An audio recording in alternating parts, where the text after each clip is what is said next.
This is Chris Arnold, Avon Advanced Unit Leader, with our Sunrise Avon team meeting in your inbox, our team newsletter. And, when you first start your Avon business and you have just a few customers, delivering orders is usually pretty easy. But as your business grows and you pick up more customers, making deliveries can sometimes present a bit of a challenge. It can be a bit time-consuming.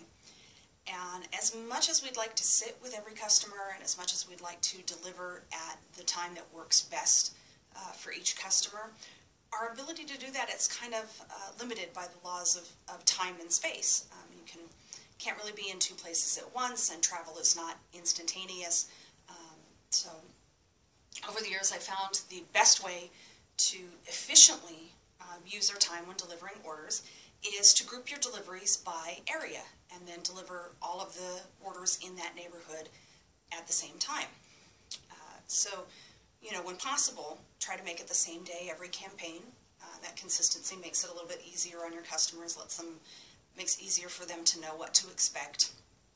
And it also helps if you give your customers a window of time that you're going to deliver in. So for example, saying you'll be by between 1 and 2 rather than saying that you'll be by at 1:30, because then that gives you a little bit more flexibility and makes it a lot less stressful that you don't have to be there at exactly the right time.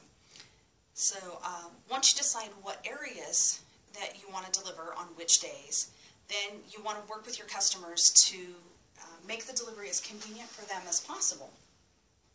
It's unlikely that every customer in a particular area is going to be available when you are in that neighborhood, but there are, as many ways to deliver orders as there are the customers that you're delivering them to. So here's just, some of the ways that I found to deliver orders over the years. The first is, go to the customer's home, visit with them, help them place their next order. And of course, this is the best option, is when you can sit with the customer, share demos, share samples, offer advice on what products and do, a good consultation. This is the best way to do it, but of course, like we said, that's not always possible with every customer. You can also go to the customer's home and just trade a bag for payment at the door. So that's, a quick and easy stop. And then of course, for those customers that aren't home or that are busy and just aren't able to come to the door when you come by, you can go to those customers' homes and leave the orders in an inconspicuous spot. In most of those cases, the customer will leave a check under the doormat or similar hiding space. I've some leave them in the potted plants or things like that, for example. Or customers that have paid for their order in advance or paid for their order by credit card over the phone.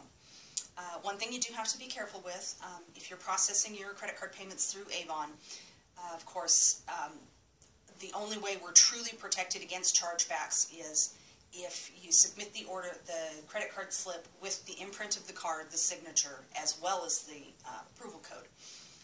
When you take the credit card by phone, in the signature space, you just print phone order. Of course, you don't get the imprint, and then you have the approval code on it, but that's not following Avon's guidelines, so it doesn't completely protect you against chargeback.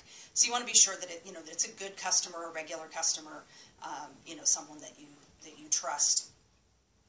And then, of course, there's alternate ways of processing credit cards. A lot of representatives like to use the Square card reader or the PayPal Anywhere card reader. And of course, those do have a charge associated with them. And my understanding is that the charge is higher if you just enter the card in the app rather than swiping it in the card swiper. But then you'll also if you're using that type of service, you just want to verify their requirements for how to handle credit cards taken by phone. So, just make sure that you're protected in that way. And, occasionally you'll have a customer who, they regularly leave the check under the mat, but, they got a little frazzled that morning and forgot to leave the check under the mat before they left to work. In those cases, I carry with me self-addressed stamped envelopes that I will leave with the order. And if it's a good customer and somebody that I trust and I feel it's just an honest mistake that they forgot to leave the payment, then, I will leave that envelope there so they can just stick the check in the envelope when they get home and mail that out to me. The number one thing to keep in mind with that is never, ever, ever leave an order without payment if you cannot cover that order without it being a hardship. Because, even the best of customers, things happen that, they intend to pay and they have a family emergency, they go out of town or something, and they end up not being able to pay. So you want to make sure that if you do leave an order without payment, that is something that you can cover while you're working out whatever problem it is that the customer has. But I can honestly say that's something that I have very, very, very rarely over the last 18 years had any problem with. Same with credit cards, same with checks. It's just not something I ever really have a problem with. But, I do keep sort of an emergency fund in my Avon account to cover those sorts of emergencies, so it's really not an emergency if something like that happens. In addition to delivering at the customer's home, some other options are delivering other places the customer may be. Delivering to customers at their workplace is a great option for a lot of people. And if you get to see the customer at the workplace, it's still, obviously you don't want to take up too much of their time because they are at work and their boss is paying them to work, not to buy Avon. But it's also a great way to pick up additional customers and to have, workplaces are a great place to have multiple orders delivered in one spot. So that, of course, saves you time. If you're delivering 3 or 4 orders in one office, then that's just that much more efficient for your time.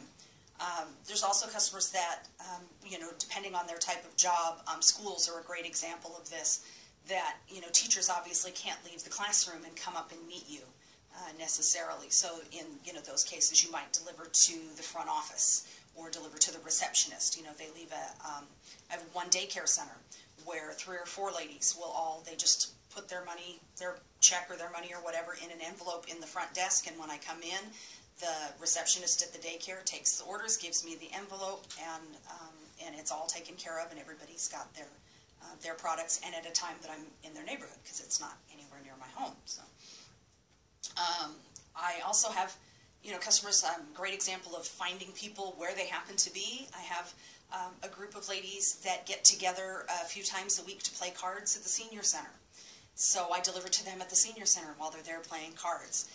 So, if your customer's not going to be at home, just find out where they're going to be, and then you can deliver to them wherever they happen to be. And it's especially good if it's someplace that they're going to be for a few hours. So you've got, again, that flexibility that you can kind of fit them in the route where it works best for you. And then, of course, we're always going to have customers that we're just going to see wherever we happen to be, places that we regularly go, church groups, school groups, business meetings, things like that. And then, of course, those people you just deliver to when you see them. And then there's always going to be people that just none of those options work for them. Be it that their home is just not a good option for leaving the order by the door, or their workplace is really it's not an option to deliver there. And in those cases, that customer is a good candidate for taking advantage of our direct delivery option. Now, of course, all of our customers can go to our websites, place their order, and choose direct delivery. But some customers really, they don't want to do that. They still want to give you the order in person or by phone or through email or text message or however they like to do it. But they're okay with having it delivered, via UPS or the Smart Post, where UPS passes it off to the post office. So then, and then you can, it can be delivered the way they normally get packages at their home. So in those cases, you get all of the information for the customer's order, you get their billing and shipping address, you get their credit card information or debit card information, and then you just go to your website, you make a customer account for them, and you place the order for them and choose direct delivery. So that way they're still getting that personal service of dealing with you, but then the order gets delivered, in the way that works well for them. And, in some cases, I've got customers that we use this option because they live out of state, so obviously I can't deliver those in person. And in some of those cases, these are customers who maybe don't even have a computer. So it's not just that they're not comfortable ordering online, but it's just not an option for them. So no matter how you make your deliveries, a smooth delivery schedule starts when the customer places their order. So when they place their order, you want to let them know when you're typically in their area, and go over the options available for delivery if they don't expect to be home.